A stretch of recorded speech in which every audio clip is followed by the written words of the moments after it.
Artisans in Japan have cultivated an aesthetic tradition for 1,000 years. They print handmade paper with patterns inspired by nature. This is the art of Karakami.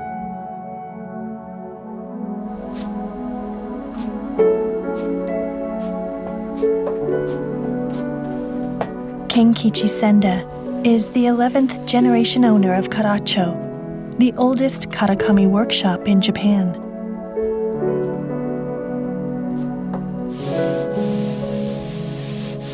He has kept alive the methods and philosophy that go into Karakami's creation.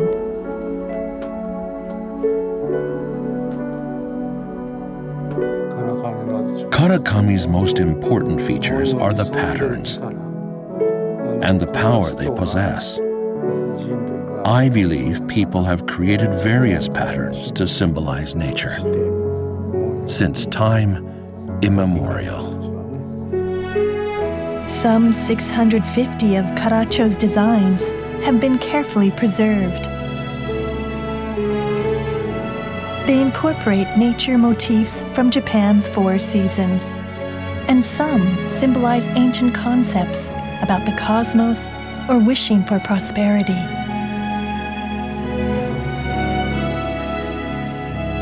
People in Japan have cherished Karakami paper and use it for everyday articles like sliding doors and partitions.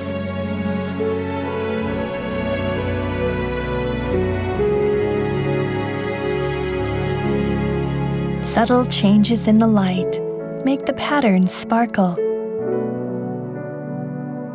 Let's explore beauty nurtured for a millennium through the art of Karakami.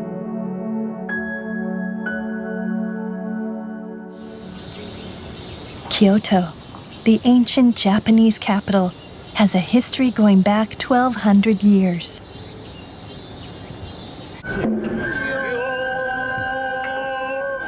The Gion Festival is one of the highlights of Kyoto's summers.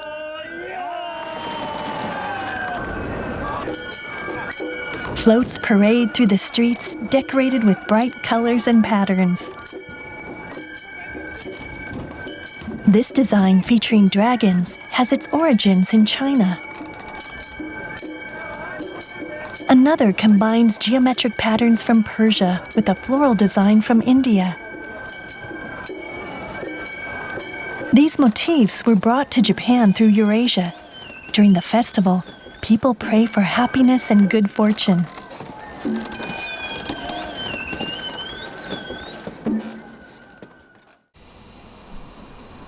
At the foot of Mount Hiei in northeastern Kyoto stands Karacho's workshop. It was established in 1624 during the Edo period. Artisans here have carried on the craft of making Karakami for centuries.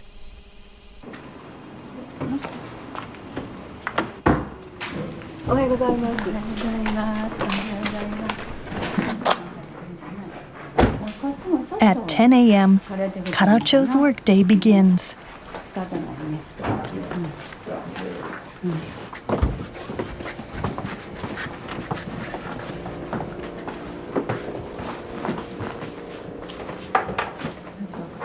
Kenkichi begins every morning by looking after all the plants.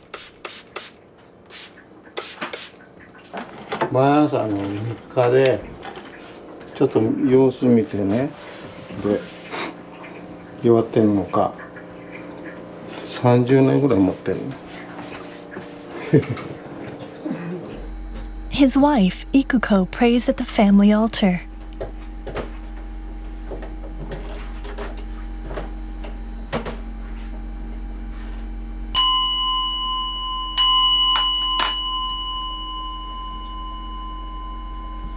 She asks their ancestors to watch over them, so their day will go smoothly.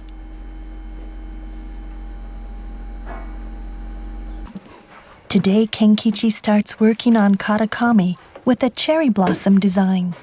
A local store placed the order. Karacho's methods for making karakami haven't changed for 400 years. First, Kenkichi prepares a white base with powder made from oyster shells.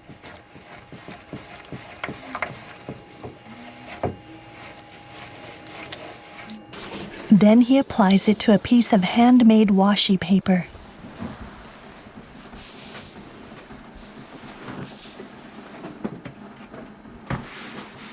This base color will accentuate the pattern. 和紙自体化粧するときれいにする、真っ白に。その方が桜はイメージ的にすごくいいやと。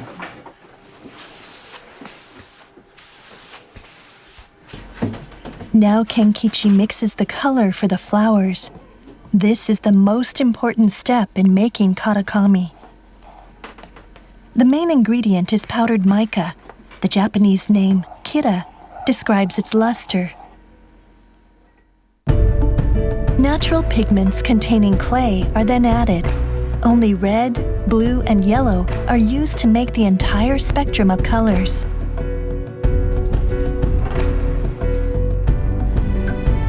Adding a touch of red to white kira makes the delicate pink of cherry blossoms.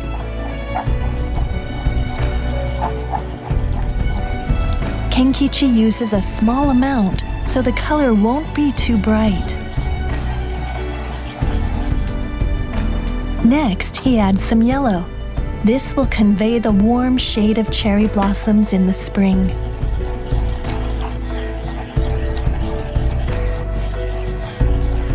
And a tiny amount of blue lends transparency to the petals.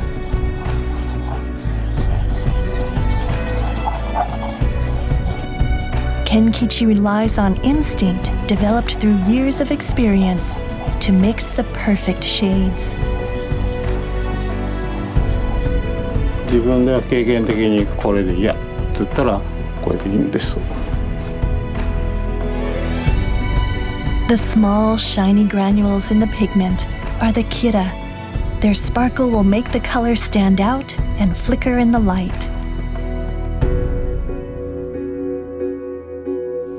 Now it's time to create the pattern for the karakami with a woodblock. Kenkichi applies the pigment with a screen. This simple tool uses a large piece of gauze.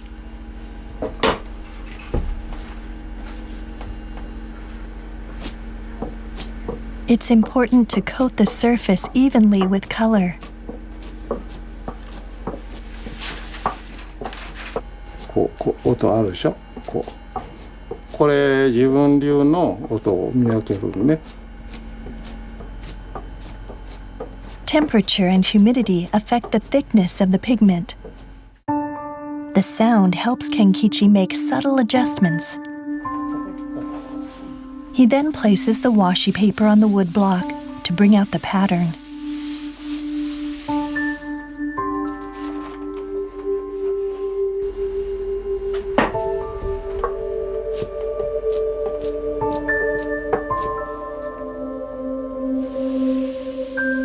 Kenkichi takes care not to crush the pigment as he gently rubs the paper.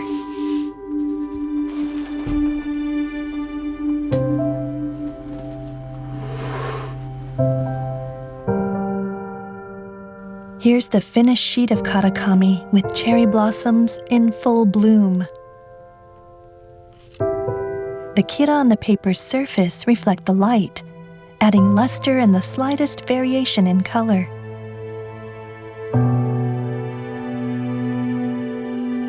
The border between the light and the shadow is especially beautiful.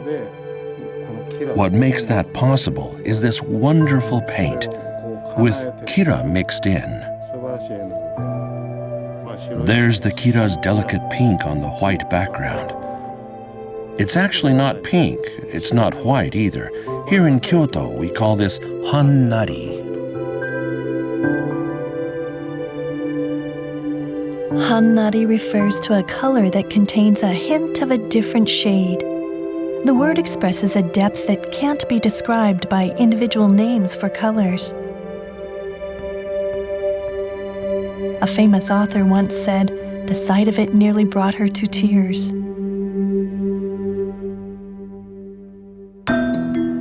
The art of making Karakami began in Japan about 1,000 years ago, in the Heian period. The paper came from China to Kyoto, then the capital city. At first, aristocrats used it mainly for writing, but over time, paper printed with motifs such as birds and flowers found other applications. That was the beginning of Karakami. In the early Edo period, about 400 years ago, people began to use Karakami for sliding doors so they could enjoy its beauty in their homes. Demand for the paper surged. A record from the time shows there were 13 Karakami workshops in Kyoto. One of them was Karakami-ya Choemon. Karacho is an abbreviation of his name.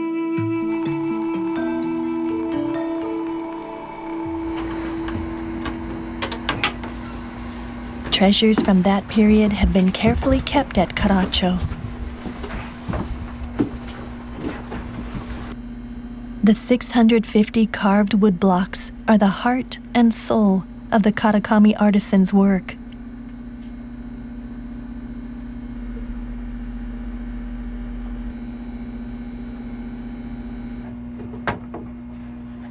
This pattern is called Kuyomon, or a design of 9 stars. It probably has its origins in astrology from India, and perhaps came to Japan over the Silk Road. It's an exotic pattern, and the oldest one. It says the 3rd year of the Kansei era. That's about 1791 during the Edo period. I can't imagine how many times this block has been used. But it's not too worn, still in good condition. It's been through several eras of history and has survived wars and so on, and we continue to use it today. I couldn't be more grateful. The wood blocks are 30 centimeters high and 45 centimeters wide. They're made of magnolia, a wood that's soft and easy to carve.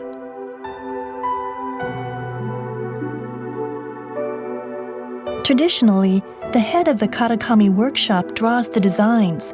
Wood carvers then shape the blocks by hand.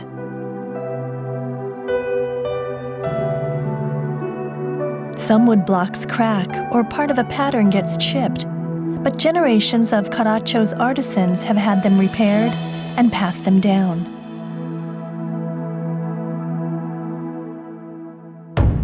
During the Edo period, Japan had a strict class hierarchy, so Karakami designs were divided into 5 types, according to the social status of the users.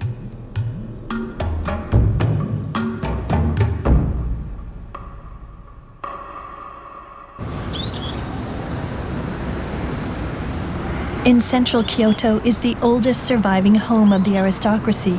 The stately Reizei family mansion is 400 years old.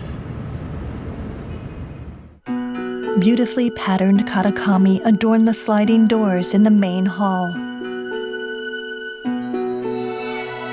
The large peony arabesque design is lively, but also elegant.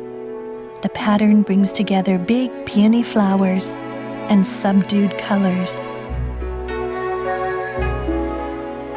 A traditional symbol of happiness in Japan is the crane.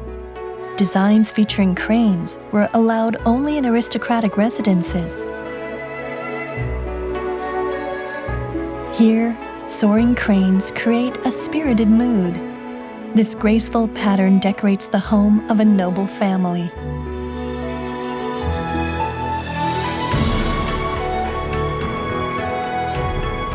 In contrast, samurai warriors preferred dynamic designs with patterns that are more crisp and masculine. The pine tree, an evergreen that lives for a long time, symbolizes power.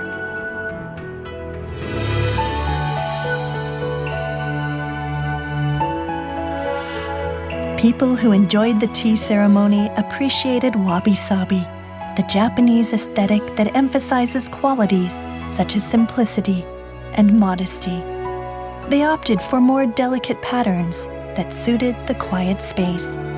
The purity of the silently falling snow brings calm and peace to the tea room.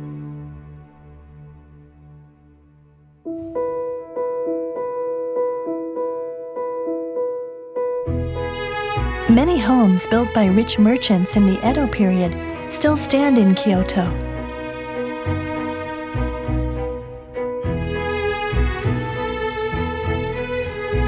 The residence of the Sugimoto family is more than 270 years old.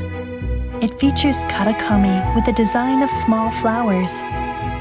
This pattern was created using only kira or mica on a white background. Merchants had a low standing in the class hierarchy. Luxuries were strictly regulated. They were not supposed to use patterns and other displays of wealth.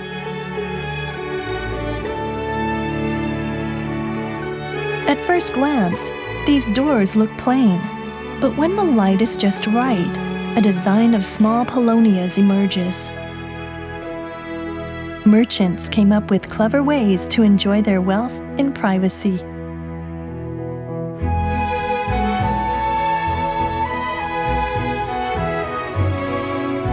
The Yogen-in Temple in Kyoto is closely linked to the second shogun of the Edo period.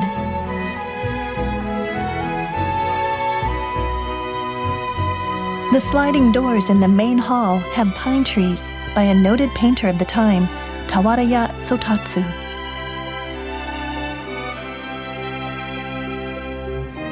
And the backs of the doors are covered in karakami. The design is made up of dragon medallions.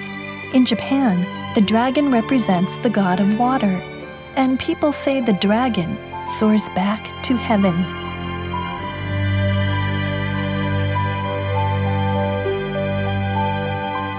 These doors were restored by Kenkichi in 2010.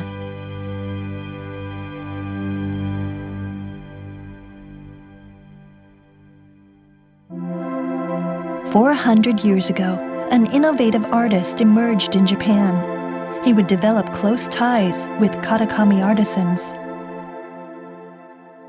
Honnami Koetsu displayed talent in a number of art forms, including calligraphy, painting, and crafts. He wanted to revive the elegant beauty and culture of the Heian period. In 1615, he opened an artists' community in northern Kyoto.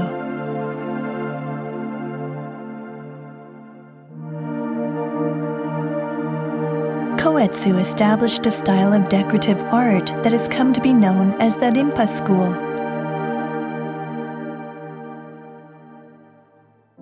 One of the masterpieces of this style is a screen showing the gods of wind and thunder.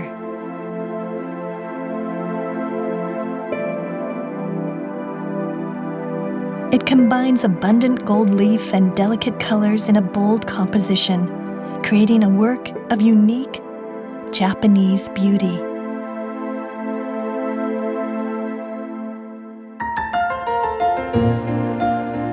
Koetsu brought many Karakami artisans to the community. One of them was Karakamiya Choemon.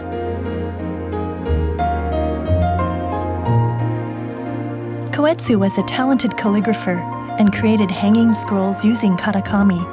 Here's a short poem from the Heian period he transcribed. It says, "Snow is gone from parts of the garden, but there are no other marks there. No one has visited, but spring has come." Koetsu added colors to the world of poetry. This work he designed features wisteria flowers and fern leaves made with Karakami wood blocks.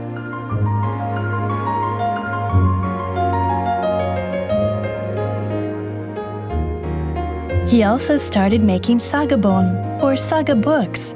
They were named after the area in Kyoto where they were published, and were made of karakami with designs printed using kira or mica. People enjoyed them not only for what they said, but also for their designs.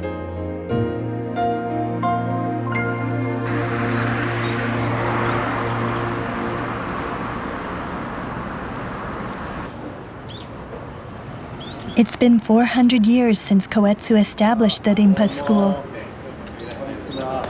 Kenkichi wants to recreate sagabon books to commemorate the anniversary.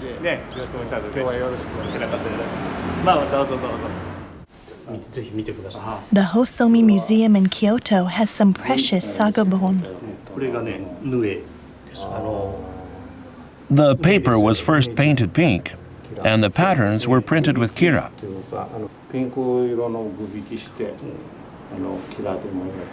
The front and back covers look like this.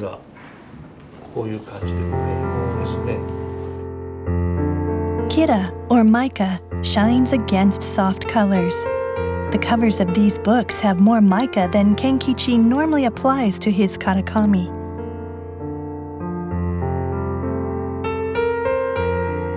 There was no electricity in the Edo period. The kira must have sparkled brightly in the dim light of a candle, bringing out the luster of the patterns.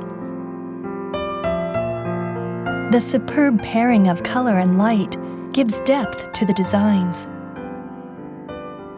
This pink is lovely, and the blue is clear and pretty. They're like what we call pastel colors.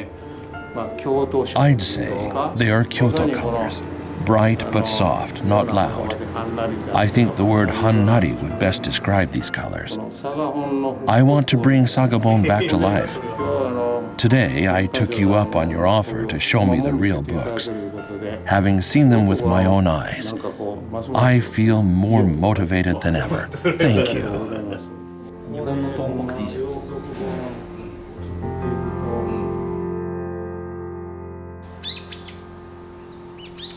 The colors of the sagabon books capture the colors of nature in Kyoto that change from moment to moment under the light of the sun.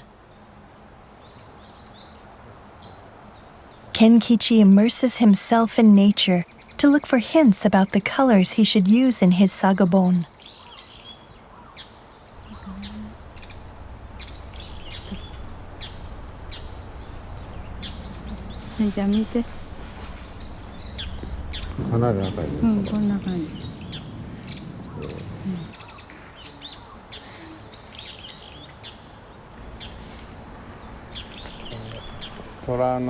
The background is sky blue, and against it are yellow and deep green.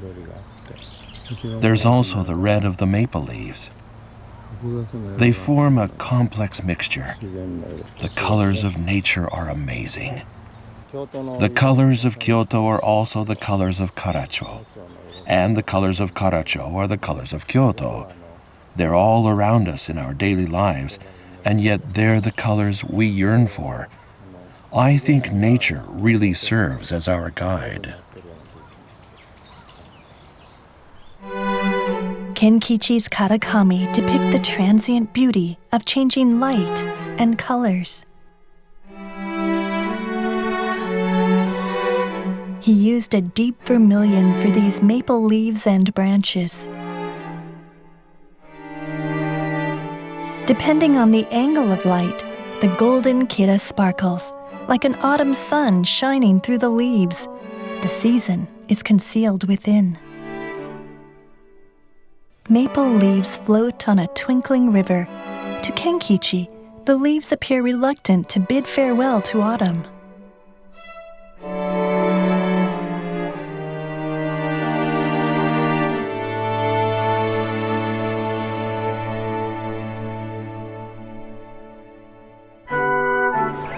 Cherry blossoms are the color of spring in Kyoto. The whitish blossoms tinged with pink charm the hearts of the Japanese people. This design depicts the blossoms in silhouette, but their vibrant beauty comes through.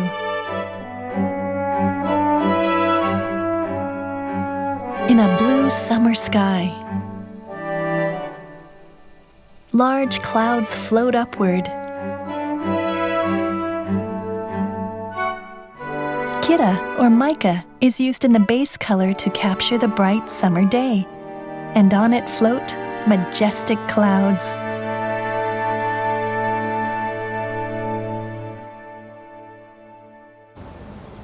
Bush clovers are a flower of autumn. It's also the season when silvergrass sways in the wind by the riverside. Here, bush clover leaves are shown in green, while the silvergrass shines in gold and silver. The late autumn light plays hide and seek amid the depths of green.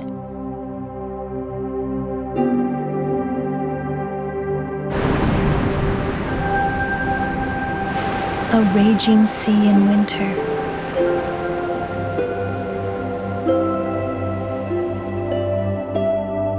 Blue lines, thick and thin, depict violent, surging waves. Gaze long enough, and you can almost hear the waves and see them move.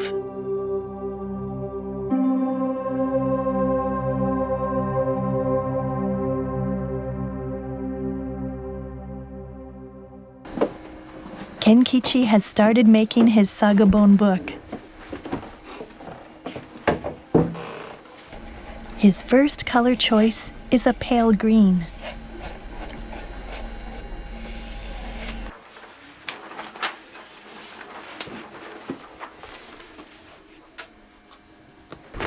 It's the tender color of young spring grass.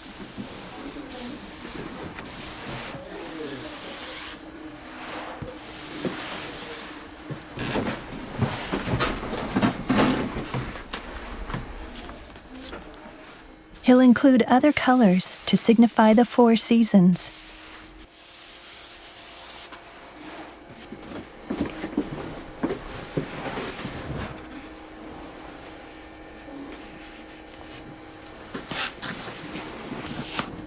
Kenkichi is now a veteran Karakami artisan, but his path wasn't always easy.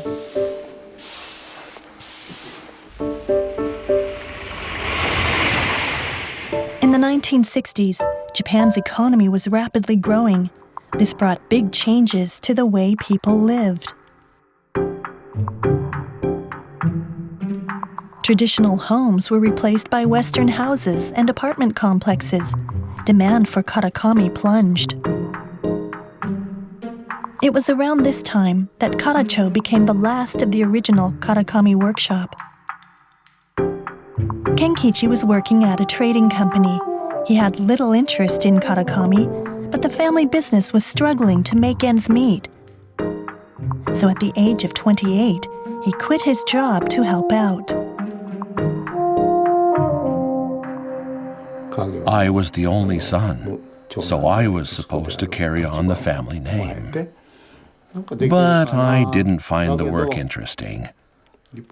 Even so, I was young and had a strong sense of responsibility as a man. Apparently, that feeling was stronger than my doubts. He was new to the job, and no orders were coming in. He felt apathetic. Then, a big opportunity came Kenkichi's way. It would change his approach to Karakami making. In 1976, a major renovation began of the Katsura Imperial Villa. The villa is a national treasure. It was built in Kyoto in the 17th century as a vacation home for the emperor. It's a masterpiece of Japanese architectural beauty. The Japanese government launched the project, which took 5.5 years. Karacho had supplied Karakami to the villa and was asked to join the restoration effort. The project gave Kenkichi a chance to closely observe his father at work on an important assignment. Kenkichi was still inexperienced, but he helped his father create 3,000 sheets of Karakami paper. The Paulownia design dances and sparkles on the white ground of the sliding doors. The quiet, serene world of the Katsura Imperial Villa was Kenkichi's first true encounter with traditional Japanese beauty. He became entranced by the profound aesthetics of Karakami.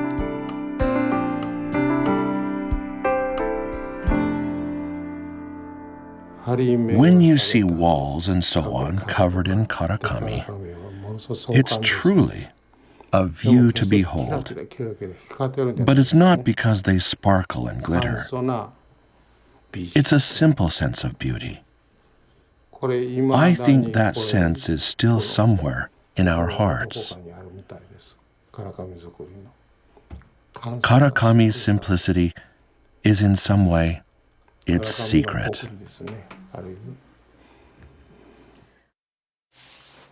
Kenkichi wants to preserve the beauty of Karakami.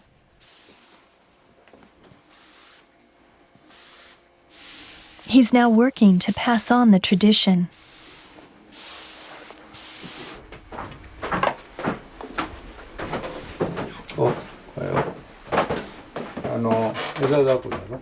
His eldest son, Seiji, is following in his footsteps.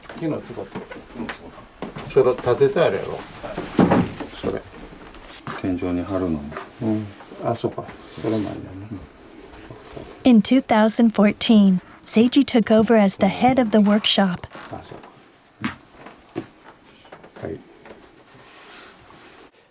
My father has handed the baton to me, but he's still running too. So we're trying to work alongside each other and go through a generational change at the same time. This past year has been an important juncture. In the beginning, there was a lot of pressure. Seiji must feel grateful for all the things previous generations of artisans have nurtured and accumulated over hundreds of years. He should always remember that what he's getting is not his, but something he's been entrusted with. Seiji works out of another studio.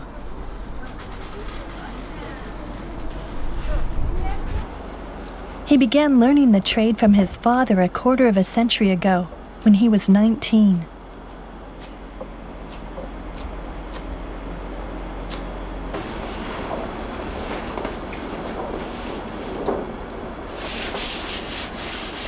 Now he is exploring new possibilities for Karakami. He's making large Karakami sheets to entirely cover the walls of one room. They're for a customer who's building a new house to replace one damaged by a flood. Seiji has certain reasons for the pattern he's chosen. I make suggestions, such as, I think this type of Karakami would be a good fit for that kind of room. I believe this dragon medallion has all kinds of meanings, such as protecting a residence like a god. The palette is quite stylish, and yet powerful too. I think it'll be a very nice room. Seiji has a Karakami showroom in his studio.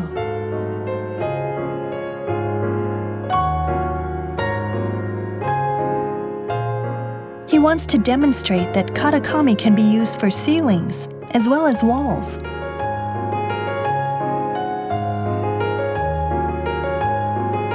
This shows how Karakami can be used to accent a Western-style room. This table has an embedded design of fern leaves, and the cupboard is also decorated with Karakami.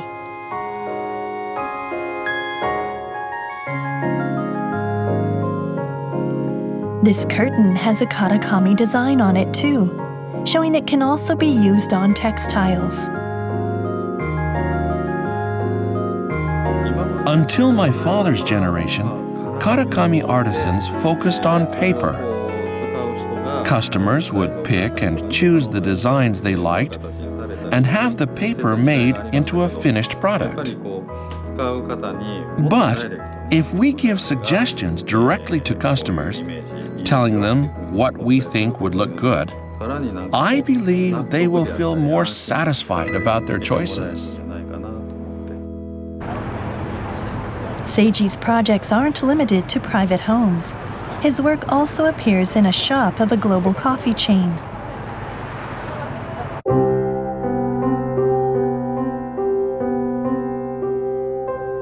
This is one of the designs handed down at Karacho.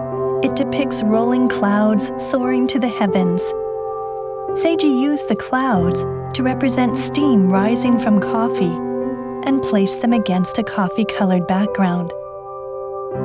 He wanted to express the taste and the aroma of the drink. A pattern created long ago has found its place in the modern world. Seiji is promoting other new ways to use Karakami while working to protect the tradition.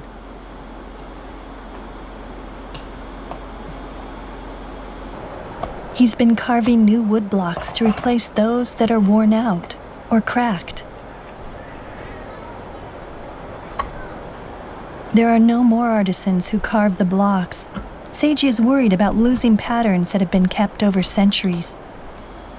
It has taken him 10 years to recreate 4 wood blocks. This is one he carved himself. It depicts countless chrysanthemums. The flowers signify eternal life and are said to remove bad luck. This design has been popular among ordinary people since the Edo period. It has also been used for kimono.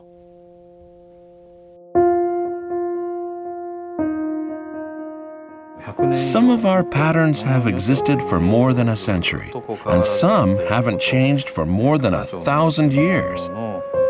To me, that's the power of Karacho patterns. 50 or 100 years from now, the new wood blocks will also have aged nicely. That's also true for artisans like us, as we pass things down over generations. I hope that decades from now, when I'm as old as my father, I'll be able to carry on the skills and maturity that can only come with age. So you might say woodblocks and artisans are the same. A large collection of Karakami from the Edo period has been kept in London.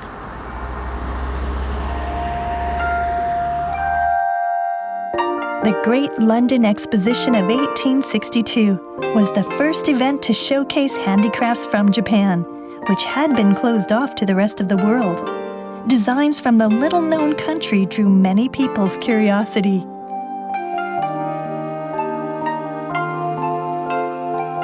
The event triggered the so-called Japanism movement in Europe that would influence Western culture and fashion. The London department store, Liberty, incorporated Japanese designs into its products. Fabrics with small flowers like these, known as Liberty prints, became quite popular.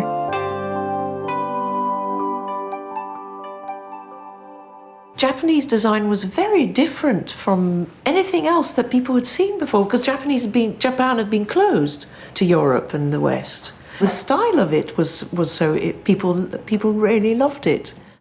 More than 100 years later, these prints are still in demand. Today, the patterns of small flowers are more colorful. They're used for clothing and everyday items. Japanese designs have become woven into the fabric of European life.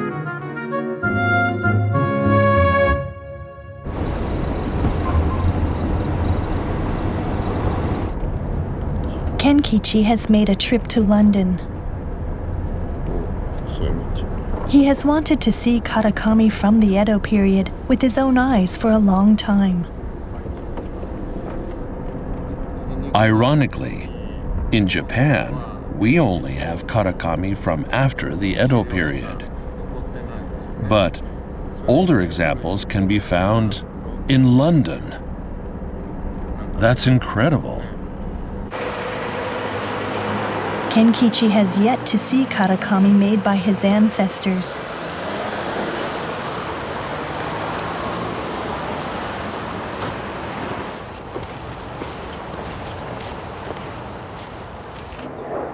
He's heard Karakami can be found at the Royal Botanic Gardens, Kew. They were built in the 18th century as a garden for the royal family. They're also registered as a UNESCO World Heritage Site. Examples of Karakami have been kept at a research center for studying the relationship between plants and people's lives. Here they are. 今日は楽しみに Thank you very much. I understand you have a collection of old Karakami from the Edo period. And most of the Karakami you have here must be from the Edo period, I guess. Yes, so they were all collected in 1870 by Sir Harry Parkes. Thank you. Each sheet of Karakami has been carefully stored. Yes.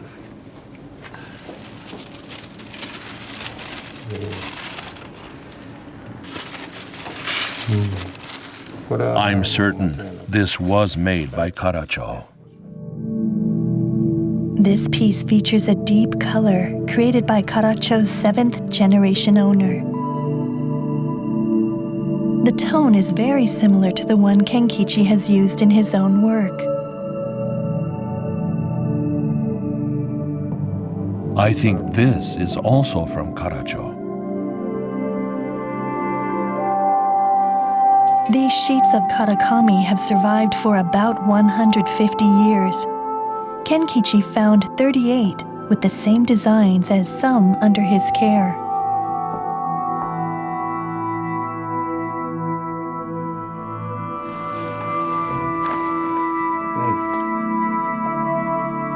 This is the dragon medallion used on the sliding doors at the Yogenin Temple in Kyoto.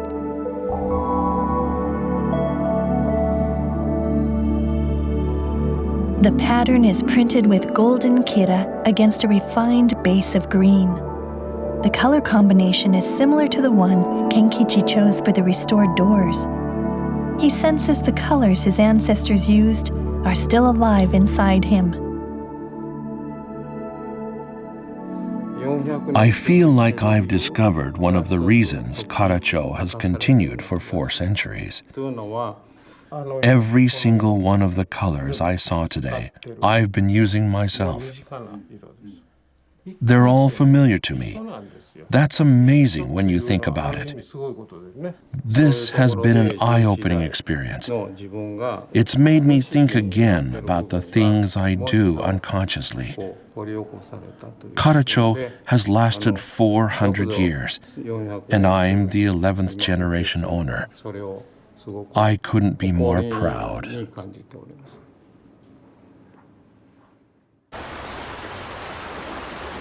In late autumn in Kyoto,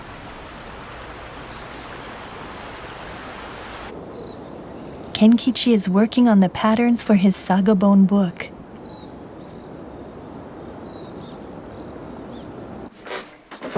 He's painted the base colors on sheets of washi paper.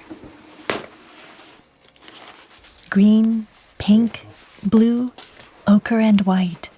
These colors all depict Kyoto's seasons.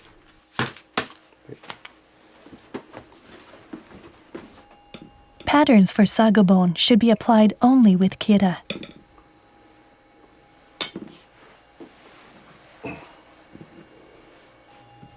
To recreate the powerful luster of the sagabone from the Edo period, Kenkichi decides to mix 2 kinds of kira and add more coarse grains.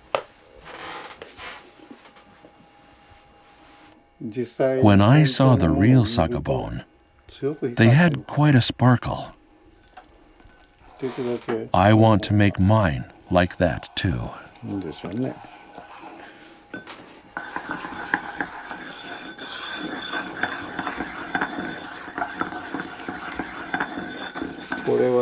The more I stir, the better.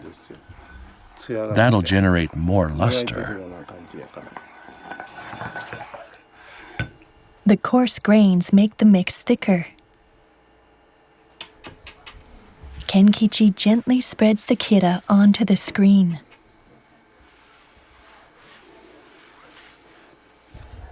This is a pattern of bush clovers.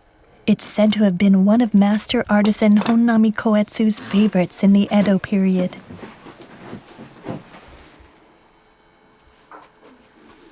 Kenkichi uses kira in place of green for the leaves. He wants them to appear to swim in the light.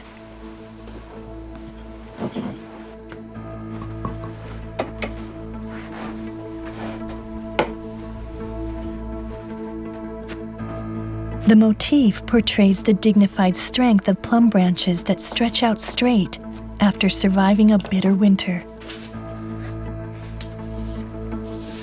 He presses on the design with paper and soft pink, as if to will the flowers to release their scent.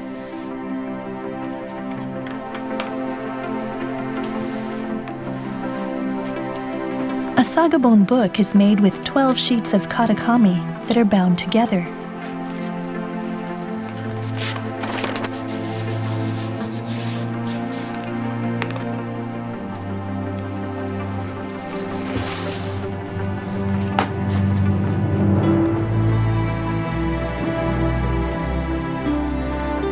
Kenkichi's ancestors mixed colors and gently rubbed paper on wood blocks to create their karakami, just as he does now. The 11th owner of Karacho has inherited a form of beauty developed over a millennium. He continues the tradition and will pass it on. There are things we must not change. That includes the form of the woodblocks and the aesthetic. We must also not change nature and work that's truthful to nature.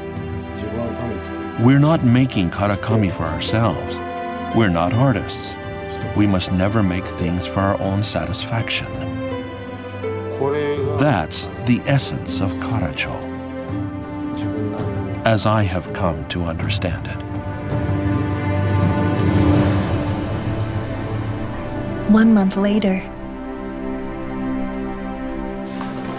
Kenkichi's karakami has been bound into a sagabone book. The kira sparkles and is just as lustrous as in the sagabone his ancestors made. Hannari.